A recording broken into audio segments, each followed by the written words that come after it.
Quand il y a des disparitions à l'étranger ou quand il y a des infractions à l'étranger, eh bien, c'est une question de souveraineté nationale. C'est le pays dans lequel l'infraction a eu lieu qui mène l'enquête. Et c'est comme ça. Il se trouve qu'en France, on peut collaborer, c'est-à-dire qu'il y a une coopération judiciaire entre le Japon et la France, en l'occurrence pour cette affaire Tiphaine, et la France collabore à sa mesure, c'est-à-dire qu'elle fait des démarches. Ici, en France, on fait des démarches qui peuvent aider la justice japonaise. Mais il n'y a pas d'instruction judiciaire, d'enquête criminelle ici ouverte en France. Il y a juste une coopération, une collaboration. Maître Delphine Meillet, on pense immédiatement à la téléphonie dans une affaire comme ça, puisque elle est partie avec son téléphone, c'est à peu près la seule chose qu'elle avait avec elle. Donc on se dit aujourd'hui, vu les moyens modernes et quand on suit un peu ces enquêtes, c'est assez simple de localiser, en tout cas une dernière fois, les gens avant qu'ils éteignent leur téléphone avec la téléphonie. Le seul problème, c'est qu'on est au Japon et c'est compliqué. Oui, ça a l'air compliqué parce qu'elle avait un téléphone français avec un opérateur français. Et il y a une question de coopération, encore une fois, entre l'opérateur français et la justice japonaise. Et éventuellement la justice française en intermédiaire. Donc là, me semble-t-il, dans le cadre de cette enquête sur Tiphaine, il y a un blocage à ce niveau-là et l'opérateur de téléphonie français ne communique pas les données de géolocalisation du téléphone, mais globalement, bornage. Ça se passe comment pour ce bornage? Quand on est en France, par exemple, c'est la justice qui doit obliger l'opérateur à donner les coordonnées et l'endroit où se situe la personne. Bien sûr, bien sûr.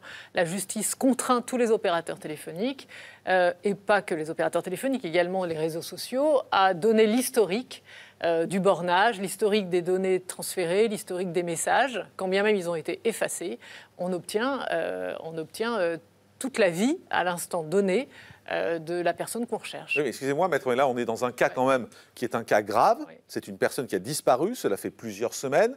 On sait qu'en ayant simplement sa dernière position avec son téléphone, ça donnerait un élément clé sur ce qu'elle peut devenir. Et là, on nous dit, ah bah oui, mais il y a un problème entre la justice japonaise, la justice française, avec l'opérateur.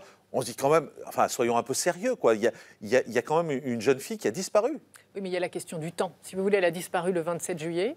On est aujourd'hui début septembre. Il faut peut-être laisser un peu de temps à l'opérateur téléphonique de réagir correctement. Si tant est qu'une fois il refuse, la deuxième fois il refusera peut-être pas. Et quoi qu'il en soit, à un moment donné, la justice le contraindra à fournir les données. À un moment donné, la justice peut les obliger. Mais le temps a passé. Imaginez qu'elle soit quelque part, qu'elle soit en mauvaise santé. On parlait de sa maladie, justement, tout à l'heure. Si elle est en mauvaise santé, on en est à 2 mois, quoi, aujourd'hui. Enfin, il n'y a pas de procédure d'urgence dans des cas comme ça? Si, de toute façon, dès que la justice française est au courant de cette affaire, d'ailleurs, en l'espèce, il y a des ambassades qui sont... l'ambassade du Japon et le Quai d'Orsay en France qui sont en relation, qui entretiennent beaucoup de communication. Et notamment sur cette question de téléphonie, on parviendra normalement à contraindre l'opérateur téléphonique à transmettre les données. En tout cas, c'est un élément important et on espère que ça va se décoincer. Maître Delphine Meillet, moi je m'interroge également sur la façon dont sont sanctionnés aujourd'hui ces gens qui font du mal aux animaux. Moi je me souviens, il y a une dizaine de jours à peu près, on avait un procès qui s'est tenu. C'était un couple qui avait traîné son chien pendant plus de 20 km en voiture. Le chien était mort. Ils ont eu 300 € d'amende. Alors oui, on nous a expliqué qu'ils ne savaient pas, soi-disant, que le chien était attaché. Mais enfin, à la fin, ils l'ont détaché, ils ont enterré le corps. Après, bon, la justice, on respecte la justice et c'est leur choix. On ne va pas commenter la décision. Mais est-ce qu'on punit assez les gens, aujourd'hui, dans notre société, qui font du mal aux animaux ? Alors, est-ce qu'on punit assez? Il faudrait des statistiques qu'on n'a pas. Alors, non, mais je pose la question autrement. Parce que, est-ce que la loi est assez ferme, est assez forte aujourd'hui? Oui, j'y venais. Oui, la loi existe depuis, ça fait 150 ans qu'on estime qu'un animal doit être protégé. En tous les cas, qu'on n'a pas à faire subir des actes de cruauté aux animaux. Et depuis seulement 25 ans, on ne considère plus un animal comme un bien, mais comme une catégorie à part d'être qui doit être protégé.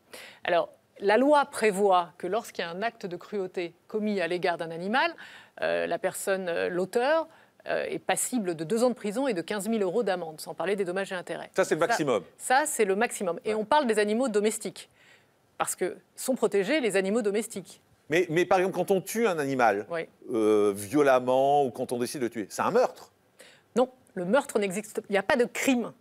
Donc un meurtre est un crime, il n'y a pas de crime en matière d'acte de cruauté sur les C'est-à-dire que animaux. légalement, aujourd'hui en France, tuer un animal n'est pas un meurtre, n'est pas un crime. Non, ce n'est pas un crime, ça reste un délit. Ça reste un délit passible du tribunal correctionnel. Ouais. Dans l'échelle des infractions, vous avez les contraventions, les délits et les crimes. Ce n'est pas un crime. Non, ce n'est pas considéré comme un crime. Parce qu'on tue un être vivant. Parce que ce n'est pas une personne. L'animal n'est pas une personne. L'animal est un être à part.